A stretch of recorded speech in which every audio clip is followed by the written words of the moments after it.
Well guys, we are on, what day are we on? Hang on. I kept forgetting the days, so I wrote it down on the calendar. Day 22 of the self-sufficient tank. I've still not done anything.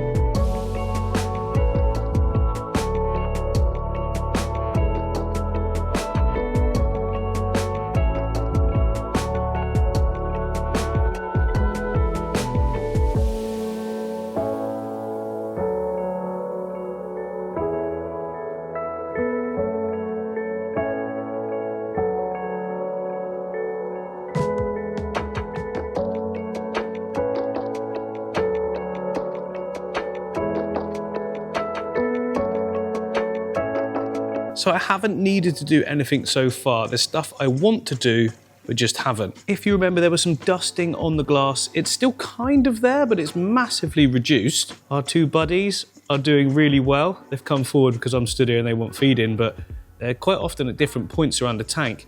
The female there, look, very, very rounded. I think we're gonna have babies in here very soon. Our cleanup crew, the Amanos there, look, are very much cleaning up. The whole front now is pretty much spotless.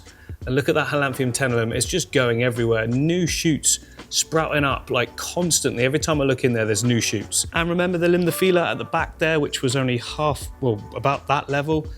It's literally almost at the surface. I'm gonna wait though until it's fully at the surface before I do a trim and a replant. Even more redness now showing on the Ludwigia palustria super red. Ludwigia. Ferns and Bolbitis all still looking amazing. Side on though, we can see there is a little bit of murkiness to the tank. That is obviously from the wood releasing tannins. And seeing as there's no filter with carbon in it to capture that, it is slowly increasing. Many people have been saying that it won't go without a water change. I was of that belief as well, but you know, time will tell. The plants at the top here look, are just going nuts. They're even taller than they were before. And there's brand new leaves just shooting off of the devil ivy. Devil ivy? Oh, this needs cutting back. Obviously, oh, hang on, way too bright to see it. Yeah, this leaf, that's gonna need trimming. It's basically right underneath the light. It's stopping light and it's just sort of burnt itself. Yeah, we can just snip that off at the base there.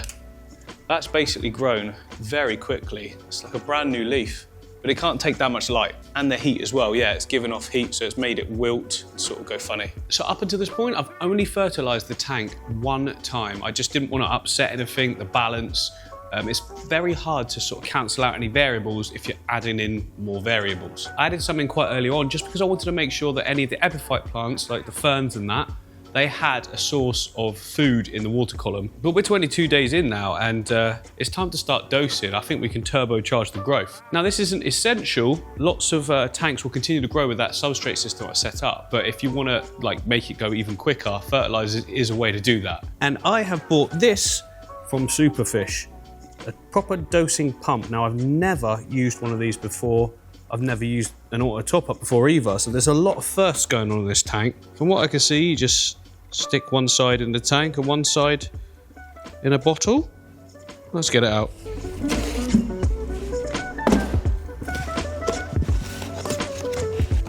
Okay, usually I chuck away instructions, but I think I'll keep them for this one.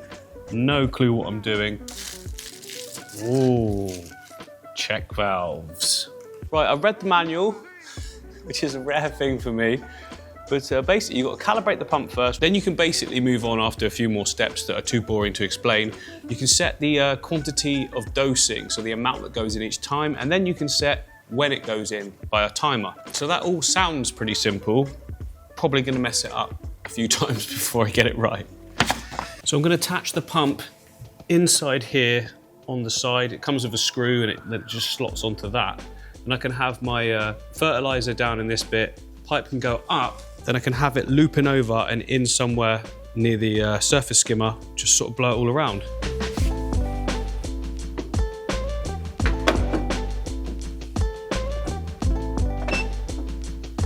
So now that it's in, just have to calibrate it and all that gumph, which, if you look at the instructions, seems pretty easy. Okay, I've already done it, but it's pretty simple. I've already used that much water. So the whole pipe work was empty. If you press OK in manual mode, it starts. You can't see anything actually happening because there's no air left in there, but it's now pumping into the tank. Next up, we have to get our fertilizer. You have to tell the machine how much is in there as well. Then we can set the timings. And I am gonna grab a fresh bottle of Leaf. This is hard one-handed. Come on, come on. There we go, fresh bottle of Leaf Zone. Leaf Zone is the only fertilizer I use, guys. It's all I've ever used. I just find that it works incredibly well. I mean, you can't argue with all of that, can you? And that as well. Well, we're done. I don't know why I've got so many tools and that, but yeah, all good. So Leaf Zone bottle there. All the lines are full. The time is correct. Oh my goodness, is that actually the time? Because that took me a while. Now I think back to how easy it was. Like, I was being a little bit silly at points, but yeah, it's all come together nicely. And I know many of you are going to be asking about like how much I dose. I've had this question quite a bit already. So normally, if I do a water top up on the tank, which is usually about once a week, I'll put in 10 mil of the Leaf Zone, which is a capful, in it goes. Now I've set the dosing on this one to be 2 mil every 24 hours. So that works out about 14 mil. So slightly more than I usually do, but you know, hopefully there's going to be tons and tons of plants, and the tank will actually do better for it, because sometimes I forget on other tanks, which I cannot forget now, can I? Oh yeah, and I wanted to give you guys a quick update on the electric blue Aquara babies. We've got some good news and we've got some bad news. So the bad news first, all of the babies were eaten, and I think they're getting ready to breed again. But a good thing about this is I can now clean the tank out. It looks an absolute state. I haven't been able to get in there. Didn't want to disturb everything, but you know, now they're not currently, well, they might have laid eggs, to be honest. It happened so fast after all the babies are gone. But all of this sort of moldiness and horribleness that you can see, look at those leaves, has all come from them digging up even the bags at the back that has the aqua soil in. So a way to combat that, I think, would be to just gravel the whole back area. But the only problem is that they then won't have anywhere to lay any more eggs. But what I could do is just take out the sandbags altogether and just rely on stem plants for growth, and then move these fish into the tank of their own. And I think that's what I'm going to do. But there is good news. We have survivors. See if I can zoom in. Can you see that one? Look, there's a baby. But it's like past the egg sac phase now, and it's actually looking like a fish rather than just a little wiggly dot. So there's one there. Oh, you can just about see one at the top there pecking on the filter. And earlier I did see one more as well, but might be up in that plant, I'm not sure. So I'm pretty sure we've got 3 babies in there now that are growing. So hopefully they just continue to. And a lot of you saying about getting a mate for Chunks here, who's a Royal Aquara. Now I have looked, the only Royal Aquaras I saw at the shop were way smaller. Like, I got a feeling he'd just bully the hell out of them. So it's difficult because I really wanted to get some, and just putting some in a different tank and then sort of growing them up. I mean, it's going to be so long before they're his size. He's like a big size Aquara, look. I mean, he'd fit in my hand. He's not scared of anything either. You're an amazing fish, aren't you? But that said, Chunks will get some bigger mates soon, because not too soon, but in the near future. So I have got a new project plan for the 8 foot. What I've done here is, you know, it's already been done now for what I consider done for months. And I like changing things up, as you guys know. So this was done more as a sort of traditional planted aquascape, nature aquarium style thing. But what I want to do is Amazonia, like full on river, if you know what I mean, with the same fish, because I love all these fish, they work well in here, but with the addition of Chunks, because all of the tetra are pretty big, he ain't gonna go near him. He doesn't bother tetra, he's not worried about him. He's only aggressive towards bigger fish that go after his food, and even then he's pretty chill. Like, it's the most chill big fish I've ever seen. So yeah, looking forward to doing this. I'm off on holiday with the family and that, and then when I come back, I think I'm gonna start it, but by the time you see it, it won't be, yeah, we'll see when it happens. We've got a great concept as well. Coming soon, Amazonia. Right, it's now day 26 and I've got good news. The plants are in turbo mode. The stuff near the light is going crazy. And of course, I'm talking about the Limnophila siciliflora at the back there and the Wallichi, which is like at least doubled in size now. I'll leave that for a little bit longer, but I definitely now need to trim the Limnophila at the back there. Look, it's going to be hitting the surface within a day. Now the trim point is going to be where we planted it at. So if I trim it there and replant those top ones and fill out the gap in front of it, those will just continue growing at the same pace, but the trim points will like have to reshoot, which takes a little bit of time. So by the time everything's going up together, they should be like merging in size and it should look really good. So I'll come in at an angle. Might be a little bit difficult for you guys to see, but you get the idea. Basically trim it down low and replant it. And I like to just trim it all first and get it to that level. Let everything sort of float around and then we can replant it again. Here we go, look. Look at those stems. They look absolutely brilliant. The health on them is insane. Well, apart from the fact that I just cut them. Like, look at that. You cannot argue with that, right? No CO2 or anything. You might notice, by the way, guys, something going on behind me. I did tell you it was happening. It's all happening right now. I've got such a good plan. Look out for that video coming. It's gonna be Amazonia, remember? Anyway, I now need to replant these, and you can see at the bottom there, it's where the original planting was. I'm just gonna plant it sort of near there and wrapping around the back a little bit as well. So there we go. 26 days in, our first trim and replant. And once you start doing that, you're almost just away now. This side of the tank is too dark though. I need to remove some of the floating plants. There actually isn't any need for that many. I did put in quite a few to start with, just because I was worried about algae, things like that.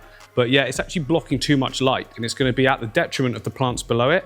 And we want those growing as best as we can. So yeah, I'm going to take out about half. The good thing is, the majority of them are nice and healthy, so it goes to show they're doing well in here. I've seen them do better, don't get me wrong, but they're pretty good. I just saw a piece of duckweed as well. There it is. Get out. Get out. Is that the only one? Looks like that's the only one. Let's have a bit of a scoop up as well of any sort of damaged leaves or floating parts that we know aren't really supposed to be there. This is maintenance, of course, but you know, if once a month you've got to sort out your plants so that they keep looking after the tank, I think that's a pretty good trade-off. There we go, 26 days, about a minute of work. Also, when I was taking out the wood, you can see down here from well, it is the end of the day. So, I mean, I just quoted that it's day 26, but it is the end because I've been working on that. So the lights are going off. I've got no doubt this one will as well. But yeah, when I was clearing out the wood from that tank, a load of Amanos come out of the wood when I put them on the floor, about 6 of them. So I added these to the tank as well in here. I just thought it'd be a good spot for them. And then I can catch them later if I need to or want to and just put them back. But yeah, I want to make sure I'm updating you guys on everything that's happening or changing with the tank. So the auto doser seems to be working really well. I set it to go off at lunchtime so that when I'm sat down, I can hear it and know that it's actually working. Because after you set it up, it does one pump and then like obviously you've got to wait 24 hours. And for a while I was like, well, is it working? So I reset the timer for lunch times and now I can hear it go off. Good, perfect, that's all we want. I also originally set it to go off like 2 mil per day, but now I'm doing 1 mil every 12 hours. I don't know if that makes any difference whatsoever, but it's nice to be able to actually hear it and know that it's working. And again, that works out as a little bit more than I'm used to doing, but that will benefit the tank because what I'm used to doing is doing it when I remember or when I do a water top up, which can vary so much. So this is like removing variables by doing it with the dosing pump and routinely and not having to do it at all myself, which is the whole point of the tank. One thing I will say and be honest with you though, is that the tannins and the murkiness to the tank is really annoying me. Obviously there's no filter, so you can't just put something in there to get it to pull it out. A filter would mean maintenance. But I know the tank will look so much better if I just whip the water down and put it up again. I'm not even talking about cleaning the glass or anything like that or cleaning in between the plants. I don't actually need to.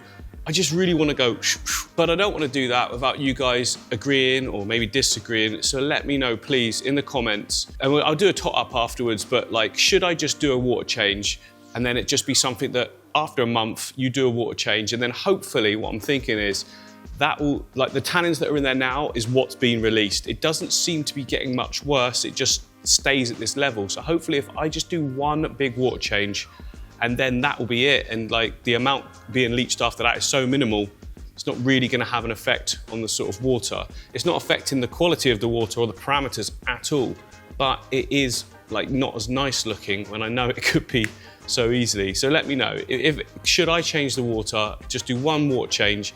I mean, it'll be interesting, if anything, just to see if it does come back. It's still all information, isn't it? Useful to you, useful to me.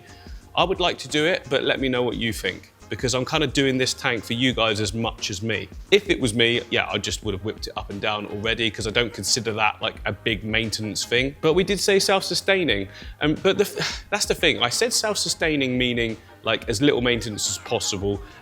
No aquarium's going to be to the point where you just completely leave it forever, because it's just going to turn into this massive compact jungle, isn't it? So self-sustaining meaning like you don't have to do 2 water changes and 2 cleaning sessions a week, which is when I look at comments of people that aren't into the hobby as much as us, they seem to think that fish tanks are all about cleaning. So if I could say to them like just once a month, pull some water out and put some more in again, I mean, that would be ideal, wouldn't it? Yeah, so here's the level we're currently at. And you can see like everything looks lush. It is growing in so fast as well. I mean, compared to when we first started, let me shut the curtains just to get rid of some of those reflections. So here's where we are at now in terms of growth. And now I'll flick up a shot of when we first planted, and the growth is actually insane. Well, it's not insane, it's what I would expect, but it looks like night and day in comparison, but the tannins, I think, are letting it down. Especially when you compare it to something like the triple tanks over here. Look at how clear they are.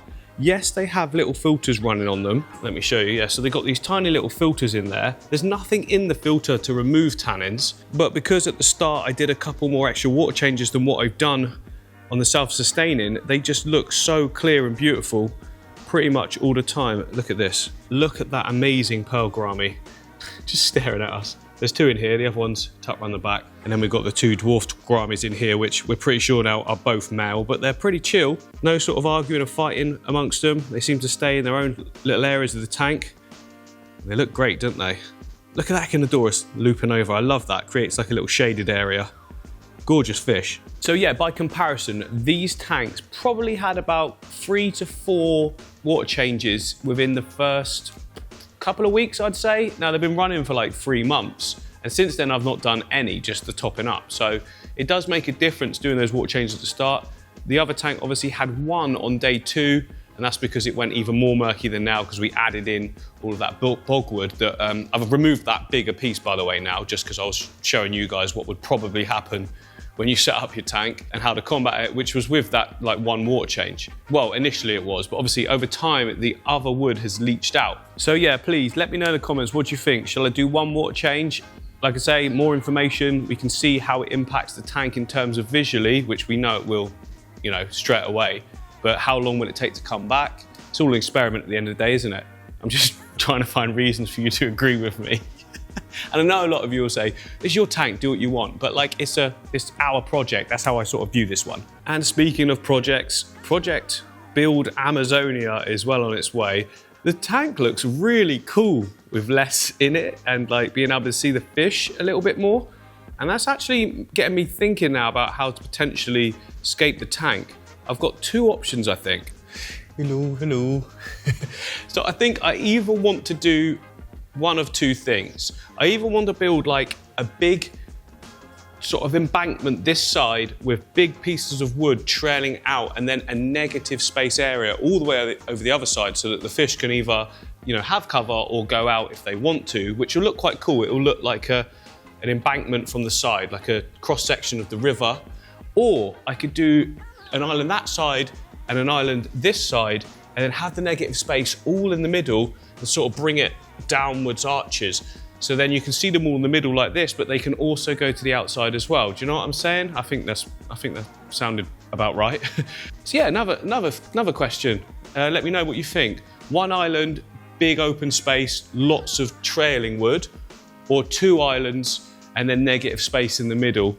Both will look cool. I know they will. It's just such a big project, like so hard to change something once you've already done it. Because yeah, just look at how cool it looks with the fish all just swimming around. I mean, you do get more reflections when you've got big black areas at the back of the tank. And I know you're gonna say, put a CPL filter on. It doesn't work. You have to have angles for CPL filter to work, like a car window's angled. When you're looking down at a river, it's angled, but flat on, it doesn't work. You still see all the reflections. Not a problem though.